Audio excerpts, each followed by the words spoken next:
அனைவருக்குமே வணக்கம். சற்று முன் கிடைத்திருக்கக்கூடிய ஒரு மிக மிக முக்கியமான செய்தி ஒன்று வெளியாகி உள்ளது.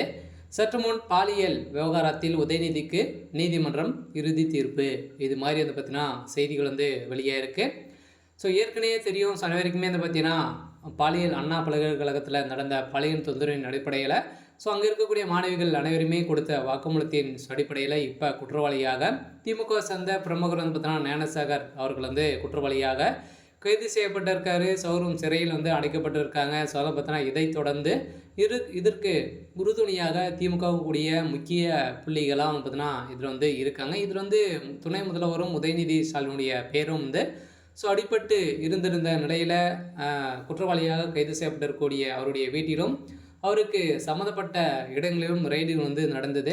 இந்த ரைடின் அடிப்படையிலும் அங்கு சிக்கிய வீடியோக்களும் 50க்கும் மேற்பட்ட வீடியோக்கள் சிக்கியிருந்தது. அவர் கொடுத்த வாக்குமூலத்தின் அடிப்படையில் தான் இப்போ உதயநிதிக்கு ஒரு மிகப்பெரிய சிக்கல் வந்திருக்கு. நீதிமன்றம் போட்ட சாதனத்தின் அடிப்படையில் நீதிமன்றத்தில் வந்து பார்த்தீங்கன்னா உதயநிதி கதை ஒட்டுமொத்தமாக முடிய போகுது. இதை பற்றி இந்த வீடியோவில் நம்ம முழுமையாக பார்க்கலாம். அதுக்கு முன்னாடி நம்ம சேனலுக்கு வந்து இப்போ தான் நீங்கள் முதல் முறையாக வந்திருக்கீங்க அப்படின்னா மறக்காமல் நம்மளுடைய சேனலை சப்ஸ்கிரைப் பண்ணி சப்போர்ட் பண்ணுங்கள். வாங்க வீடியோக்குள்ளே போகலாம். வந்து பார்த்தீங்கன்னா அனைவருமே பார்த்தீங்கன்னா இந்த பாலியல் விவகாரத்தின் அடிப்படையில் ஏற்கனவே வந்து அண்ணா பல்கலைக்கழகத்தில் ஒரு விறுவிறுப்பாக சென்னையில் இருக்கக்கூடிய பெண்களுக்கு யாருக்குமே எந்த ஒரு பாதுகாப்பும் இல்லாத ஒரு அரசாக தான் வந்து பார்த்திங்கன்னா திமுகவுடைய அரசு வந்து இருந்திருந்த நிலையில் திமுகவுடைய அரசு மீது வந்து நிறைய மக்கள் எதிர்ப்புகள் பெண்கள் அனைவருமே கொடுத்துட்டு இருந்த நிலையில் வந்து பார்த்தீங்கன்னா இந்த பாலியல் விவகாரத்தின் அடிப்படையில் உதயநிதி தான் இதில் வந்து முக்கிய புள்ளியாக அந்த சார் யார் அப்படின்ற மாதிரி மறைமுகமாகவே இருந்திருந்த நிலையில் வந்து பார்த்தீங்கன்னா இப்போ சதுரடியாக அந்த சார் உதயநிதி தான் அப்படின்ற மாதிரி இப்போ நீதிமன்றம் வழங்கியிருக்காங்க.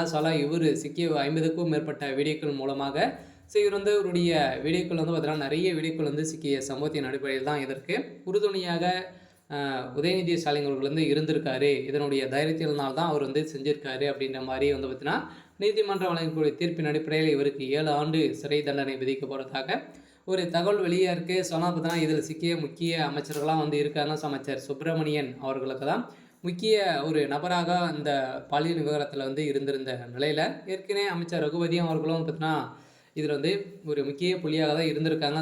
உதயநிதி ஸ்டாலின் அவர்கள் வந்து காப்பாற்றுவதற்காக அனைவரையுமே நான் தான் செய்தேன் அப்படின்ற மாதிரி இவங்களாம் வந்து வக்காலத்து வாங்கியிருக்கக்கூடிய நிலையில் இப்போ நீதிமன்றம் தான் வந்து பார்த்தீங்கன்னா இந்த வழக்கை விசாரணைக்கு வந்து எடுத்திருக்காங்க இல்லையா.